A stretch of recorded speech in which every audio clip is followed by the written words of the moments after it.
سامعین اور ناظرین، آئیے آج آپ کو میں میرا شاہ جیلاں شہنشاہ بغداد غوث پاک رضی اللہ تعالیٰ عنہ کا ادب اور احترام کس طرح سے کیا جاتا تھا اور آپ کے چاہنے والے کس طرح آپ سے ادب، احترام اور محبت فرماتے تھے، چند جھلکیاں میں آپ کے سامنے پیش کر رہا ہوں۔ آپ توجہ سے سماعت فرما لیجیے۔ شیخ علی بن ابی نصر الحیتی 562 ہجری میں زریران میں بیان کیا کہ میں ایک دفعہ سیدنا شیخ محی الدین عبد القادر رضی اللہ تعالیٰ عنہ کی زیارت کے لیے بغداد گیا۔ وہاں میں نے آپ کو اپنے مدرسے کی چھت پر صلاۃ الضحیٰ پڑھتے پایا۔ فضا میں جو میں نے نظر اٹھا کر دیکھا تو رجال غیب کی 40 صفیں دکھائی دیں، جن میں سے ہر ایک صف میں 70 شخص تھے۔ میں نے ان سے کہا تم بیٹھتے کیوں نہیں؟ انہوں نے جواب دیا ہم نہ بیٹھیں گے یہاں تک کہ قطب وقت اپنی نماز نہ پڑھ لیں اور ہمیں اجازت دے دیں، کیونکہ ان کا ہاتھ ہمارے ہاتھوں کے اوپر ہے اور ان کا قدم ہماری گردنوں پر ہے اور ان کا امر ہم سب پر ہے۔ پس جب آپ نے سلام پھیرا، وہ جلد آپ کی طرف بڑھے، آپ کو سلام کیا اور آپ کے ہاتھوں کو بوسہ دیا۔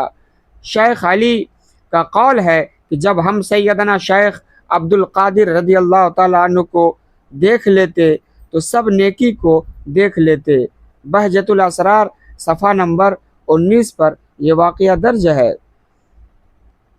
شیخ خضر بن عبداللہ حسینی موصلی، جنہوں نے 13 سال سیدنا شیخ محی الدین عبد القادر رضی اللہ تعالیٰ عنہ کی خدمت کی، فرماتے ہیں کہ خلیفہ وقت اور وزراء عمرہ سیدنا شیخ رضی اللہ تعالیٰ عنہ کی خدمت میں حاضر ہوا کرتے تھے۔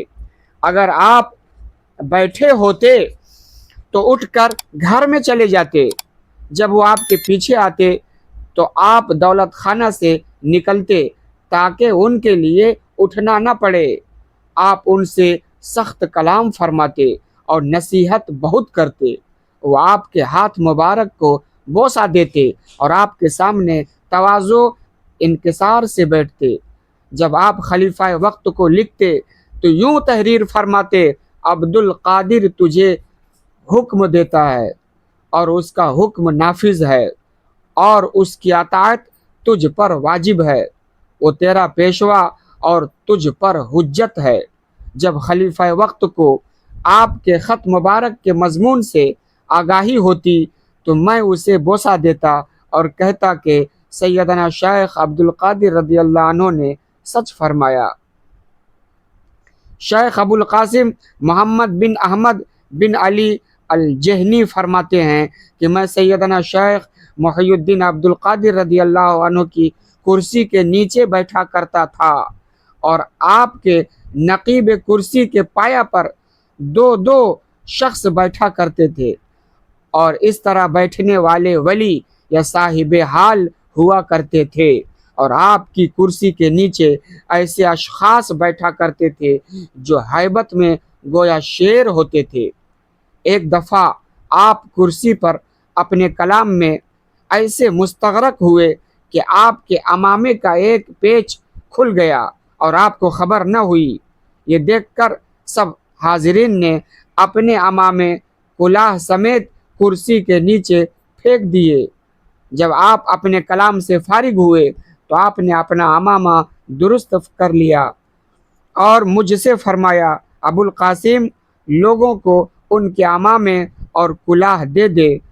میں نے اس ارشاد کی تعمیل کی اور میرے پاس صرف ایک سربند باقی رہ گیا۔ مجھے معلوم نہ تھا کہ وہ کس کا ہے، کیونکہ مجلس میں کوئی باقی نہ رہا۔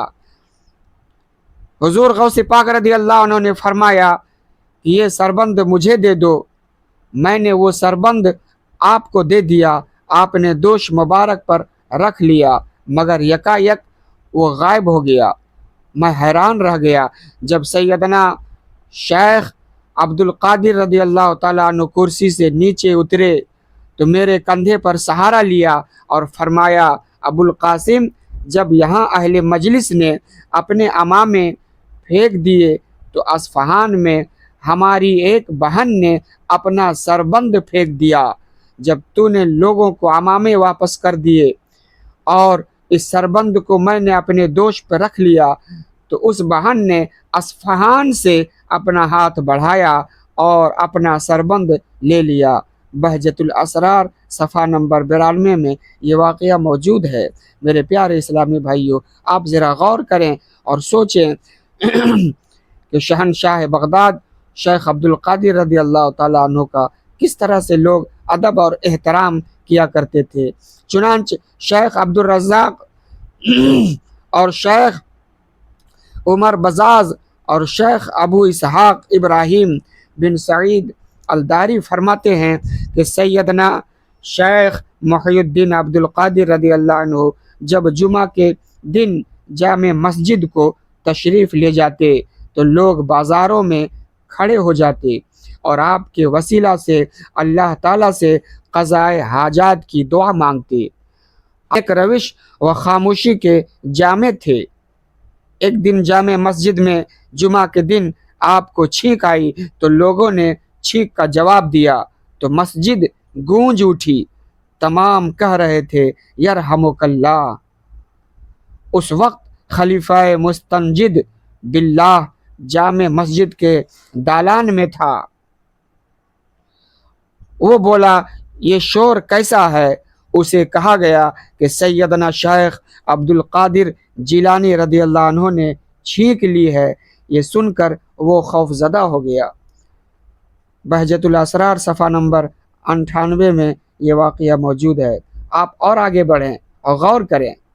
شیخ علی بن ابی نصر الحینی اپنے بڑے اصحاب کے ساتھ زریران سے سیدنا شیخ محی الدین عبد القادر رضی اللہ عنہ کی زیارت کو آیا کرتے تھے۔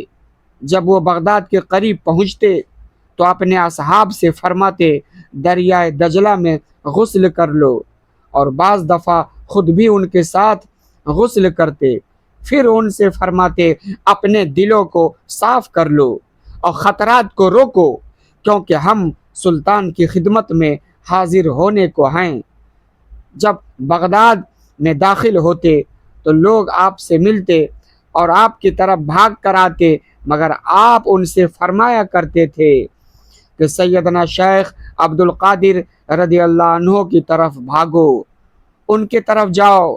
اس طرح جب آپ حضور غوث پاک رضی اللہ عنہ کے مدرسے کے دروازے پر پہنچتے تو اپنا پاپوش نالین اتار دیتے اور ٹھہر جاتے۔ حضور غوث اعظم رضی اللہ عنہ آپ کو پکارتے، میرے بھائی پاس آئیے، پس آپ آگے بڑھتے اور حضور ان کو اپنے پہلو میں بٹھاتے۔ شیخ ابو حفص عمرو بن شیخ عبد الرحمن تفسنجی بیان کرتے ہیں کہ میرے والد بزرگوار جمعہ کے دن گھر سے نکلے کہ خچر پر سوار ہو کر نماز جمعہ کے لیے جائیں۔ آپ نے اپنا پاؤں مبارک رکاب میں رکھا، پھر نکال لیا اور کچھ دیر زمین پر کھڑے رہے، پھر سوار ہو کر جامع مسجد کو تشریف لے گئے۔ جب نماز ہو چکی میں نے اس کا سبب دریافت کیا۔ آپ نے فرمایا، اس وقت بغداد میں سیدنا شیخ عبد القادر رضی اللہ عنہ چاہتے تھے کہ اپنے خچر پر سوار ہو کر جامع مسجد کو تشریف لے چلے۔ میں نے بتقاضائے ادب چاہا کہ آپ سے پہلے سوار نہ ہوں، کیونکہ اللہ تعالیٰ نے آپ کو اہل زمانہ پر مقدم رکھ کیا ہے اور آپ کا مرتبہ ان کے مراتب سے بڑا بنایا ہے اور ان کے احوال پر قادر بنایا ہے۔ شیخ ابو عمرو عثمان شریفینی ذکر کرتے ہیں کہ شیخ بقا بن بطو اور شیخ علی بن ابی نصر الحیتی اور شیخ ابو سعد قیلوی رضی اللہ عنہم سیدنا شیخ عبد القادر رضی اللہ عنہ کے مدرسے میں آیا کرتے اور اس کے دروازے پر جھاڑو دیتے اور چھڑکاؤ کرتے تو شیخ فرماتے، بیٹھ جاؤ۔ وہ عرض کرتے، کیا ہمارے لیے امان ہے؟ شیخ فرماتے، ہاں تمہارے لیے امان ہے۔ پس وہ ادب سے بیٹھ جاتے۔ حضور غوث پاک رضی اللہ عنہ کی سواری کے وقت ان میں سے جو حاضر ہوتے وہ آپ کے آگے غاشیہ زین اٹھاتا اور اسے لے کر چند قدم چلتا۔ آپ منع فرماتے، وہ عرض کرتے کہ ہم اس فعل سے قرب الہی طلب کرتے ہیں۔ راوی کا قول ہے کہ میں اکثر مشائخ عراق کو دیکھا کرتا کہ جب وہ حضور غوث پاک رضی اللہ عنہ کے مدرسے یا خانقاہ کے پاس پہنچتے تو آستانہ مبارک کو بوسہ دیتے۔ بہجت الاسرار صفحہ نمبر 160 میں یہ واقعہ موجود ہے۔ میرے بھائی آپ ذرا غور کریں اور دیکھیں کہ قطب ربانی شیخ لامکانی سیدنا شیخ محی الدین عبد القادر جیلانی رضی اللہ تعالیٰ عنہ کا ادب اور احترام کس طرح اولیاء کرام کرتے تھے، مشائخین کرتے تھے۔ سبحان اللہ، کیا شان اور کیا مرتبہ اللہ تعالیٰ آپ کو عطا فرمایا ہے۔